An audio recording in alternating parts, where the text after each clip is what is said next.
chomboni akakaa baharini.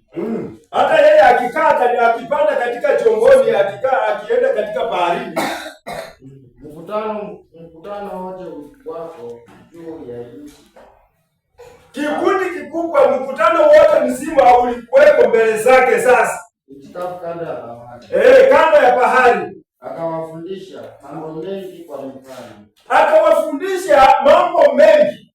Yaani Yesu aliyekuita wakaanza kukusanyika mbele zake, alichukua nafasi akaanza kuwafundisha mambo mengi tofauti tofauti, kama vile Yesu alivyokuita na ngali anakufundisha mambo tofauti tofauti ili ukaweze kuyashika na kuyatunza, akiwafundisha katika mifano ili watu wa Mungu wakaweze kuona mifano na wakajue. Sikilizeni, tazama. Akasema, wewe mfuasi wa Yesu, yaani wale ambao wanaamini neno la Mungu ambao Yesu alikuwa anafundisha, sikilizeni. Sikia wewe ambayo ulisikia sauti ya Mungu, ulitakiwa ili ukaweze kumtukuza Mungu. Sikilizeni. Mpanzi alitoka kwenda kupanda. Mpanzi alitoka kwenda kupanda. Ikawa alipokuwa akipanda, mbegu nyingine ilianguka kando ya njia. Yaani shida, mtu mmoja, wakati neno la Mungu Yesu anapofundisha maneno yake, akiwa anatembea pamoja nao, neno lile ambalo analipokea, mafundisho yale anapata, yanapita tu, hayawezi kumea yakazaa. Umwambie safu. Amen. Hata wale sitaki tuende mambo mengine, maana wanasoma hiyo mistari wanaielewa vizuri. Umwambie safu masala. Neno la Yesu akiwa anafundisha, wale watu wanajua neno la Mungu. Wale watu ambao waliitwa si wale ambao hawakuwa wanamfuata. Mkutano wale ambao walikusanyika mbele za Bwana ili akaweze kuwafundisha, aliamua ya kwamba akawafundisha kwa mifano. Akasema neno lilipandwa vizuri, lakini baada ya kupandwa, shetani anakuta anaiba neno ndani ya mtu, na mtu yule hawezi kufanya sawasawa na mapenzi ya Mungu. Mwambie sawa mazana. Anabaki sawasawa kwa ile hali ya kutokupata neno. Anaonekana kwamba yeye ni mtu wa Mungu, lakini hafanyi neno la Mungu ndani yake, haliwezi kumea. Na ningependa usubuhi wa leo mpendwa, wacha neno la Mungu likamea ndani yako, likaanze kuzaa matunda yale ambayo yanampasa Kristo. Mwambie sawa. Wapendwa, tusiwe tu wafuasi ambao wanapokea neno na linageuka, linaenda linakauka, haiwezi kumea. Wacha tuwe wafuasi ambao neno la Mungu linamea na linazaa matunda moja kwa mia. Bwana sifiwe sana. Watu wengi shida iko hivi, tuko mbele za Mungu, sisi ni watu wa Mungu, sisi ni watu tumeokolewa, lakini shida kwamba maneno yale ambayo tunapata, tunafundishwa, hatufanyi. Maana shetani kuchukua hiyo maneno na kutuacha sisi kuwa bure, na neno la Mungu ndani yetu linakosa maana.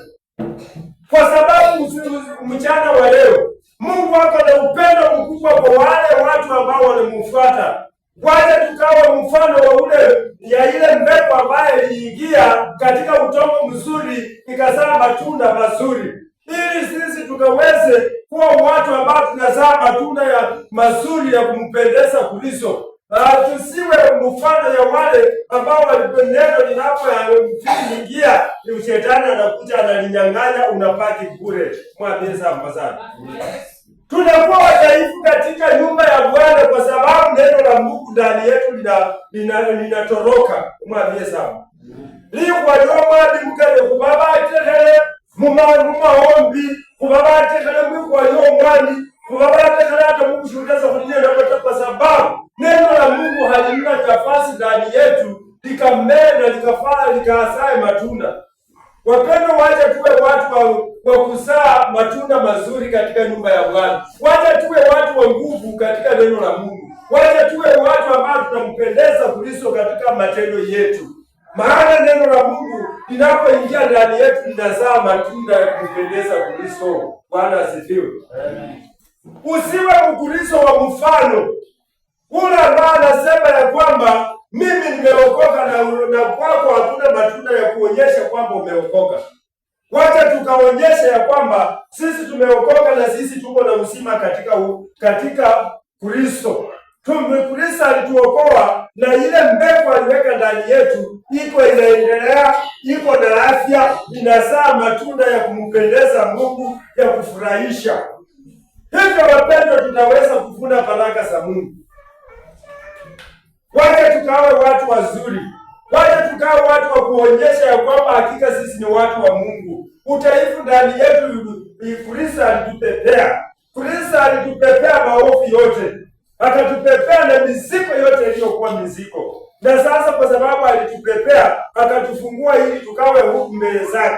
Tunapotembea tunatembea tukiwa tumefunguliwa. Maana neno la Mungu limetufungua, limetuweka huru. Limetubariki, tunasimama kama watu ambao wamebarikiwa. Tunatangaza ushindi wa Kristo. Bwana asifiwe. Wacha asubuhi wa leo tumuinue tu Mungu. Tumuinue Kristo kwa sababu ametuwezesha, ametupitisha katika mambo mengi. Ni neema yake tu. Siku ya leo, katika usiku uliopita, sisi tulipitia katika mambo mangapi?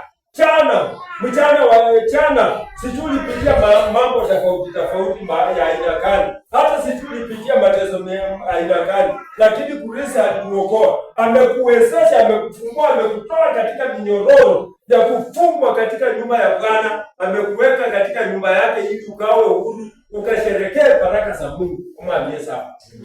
Hizi baraka waje tusherekee tukijua ya kwamba sisi tuko ndani ya Kristo, na kila wakati sisi tunazaa matunda ya kumpendeza Kristo. Matunda ya kumpendeza Kristo ni yale matunda ya ushindi na yale matunda ya baraka, yale matunda ambayo ina uzima. Bwana asifiwe.